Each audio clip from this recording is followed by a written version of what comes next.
você é um testemunho vivo daquilo que Deus realizou na tua vida? Você, às vezes, não precisa nem abrir a boca para pregar o Evangelho. Com a sua vida, com o seu testemunho de vida, você já está anunciando as virtudes daquele que te chamou. As virtudes de Deus.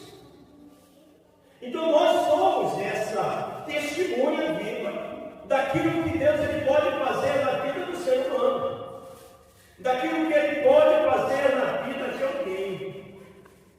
Quando você olha para a realidade de uma pessoa que está no submundo do tráfico, você olha e aí o camarada lá está armado com um fuzil. Você olha para a vida dele e talvez você esteja contando os dias da vida dele, dizendo: olha, não vai durar muito tempo.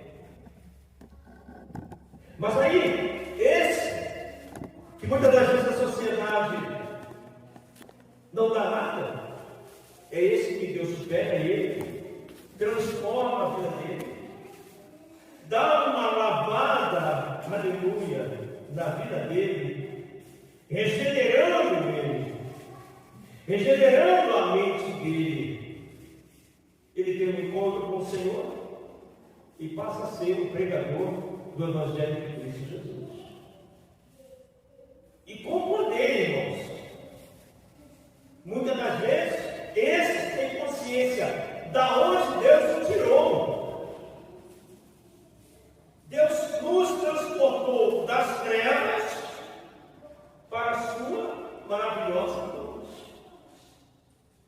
Então, nós, por si só, já éramos, para nós termos a felicidade, irmãos, a alegria de podermos ser servos de Cristo Jesus, de entrar por essas portas, aleluia, de sentar nesse banco de glorificar a Deus.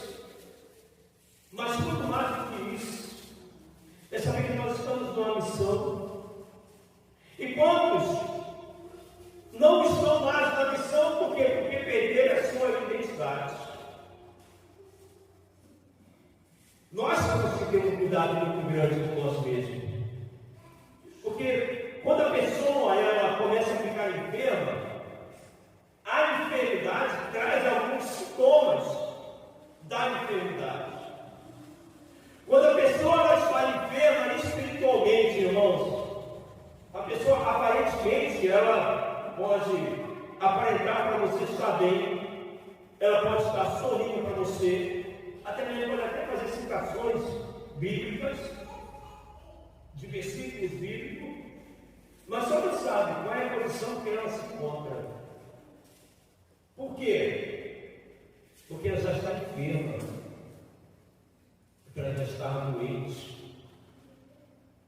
E quando você não toma o medicamento certo, quando você não combate essa enfermidade pode te levar à morte. Os sintomas da enfermidade do crente é a questão da apostasia. Essa já está enferma.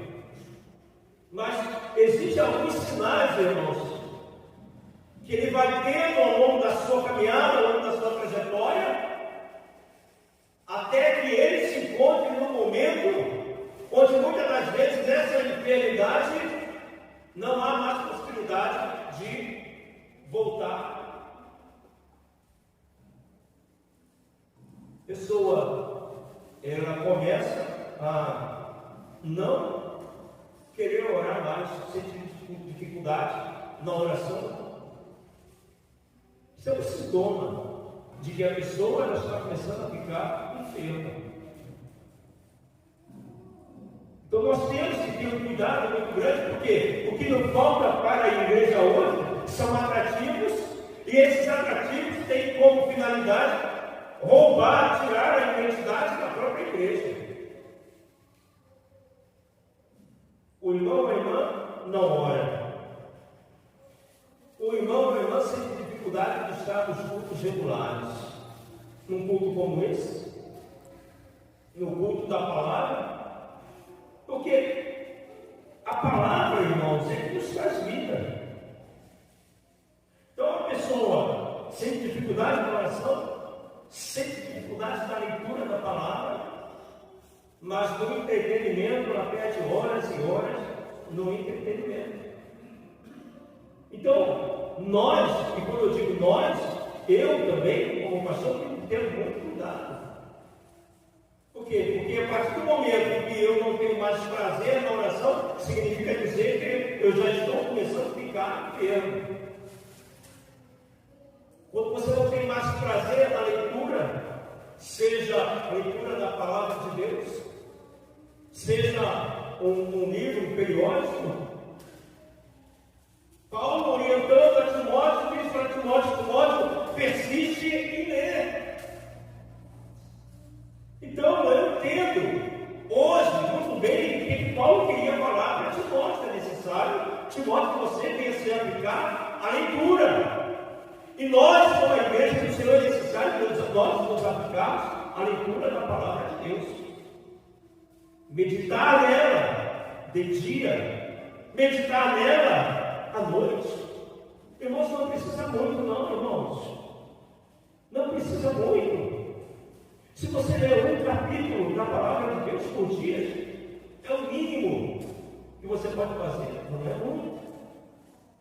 2 capítulos, glória. Começa com Mateus, irmãos. Você pega lá, Mateus capítulo de número 1. E aí coloca esse propósito no seu coração. Eu vou ler Mateus capítulo de número 1. E depois eu vou ler Mateus capítulo 2. Aí você lê hoje. Aí amanhã, você pega Gênesis. Eu vou ler Gênesis capítulo 1. E depois eu vou ler Gênesis capítulo 2. Depois amanhã, você vai ler Mateus capítulo 3. Mateus capítulo 4. E aí depois você vai ler Gênesis 3, Gênesis 4. Quando você for ver, irmãos, você está bem com a palavra de Deus, lendo a palavra de Deus, meditando na palavra de Deus. E quando você vai ver, em um ano você já leu a Bíblia toda. Mas o que é isso? Senão nós nos de fato aplicarmos. Mudar, porque muitas das vezes a pessoa quer ter resultado na sua vida diferente, tendo os mesmos hábitos. E se você tiver os mesmos hábitos, não tem como você ter um resultado diferente na sua vida. Então, aqueles que já estão mortos na fé, aqueles que se apostataram na fé, eles começaram com esses sintomas de não ler a palavra, não orar ao Senhor, não ter propósito de jejum, de oração. São enfermidades que ele está cometido. Se você deixar de se alimentar, pode ter certeza, você vai ter fraqueza. E por falta da alimentação, você vai acarretar tendo algumas enfermidades. A palavra de Deus é alimento para a nossa alma. De que você tem que se alimentar? Com bobagens? Com coisas que não trazem edificação para você?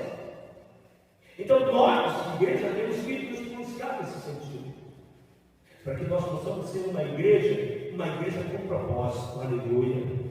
Uma igreja que sabe o porquê de estar aqui, da onde eu vim, porque eu estou aqui, para onde eu vou, aleluia. Tem pessoas hoje que frequentam a igreja, irmãos, mas não tem mais convicção da sua salvação. Sabe por que não tem convicção da sua salvação? Porque não conhecem a palavra de Deus, porque estão se distanciando cada vez mais da palavra de Deus.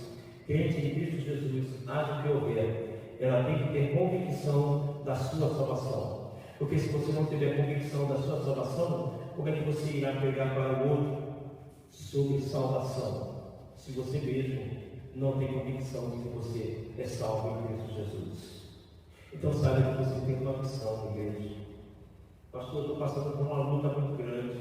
Pastor, eu estou passando por um processo muito grande, independente da luta, independentemente do processo que você esteja passando, você tem uma missão.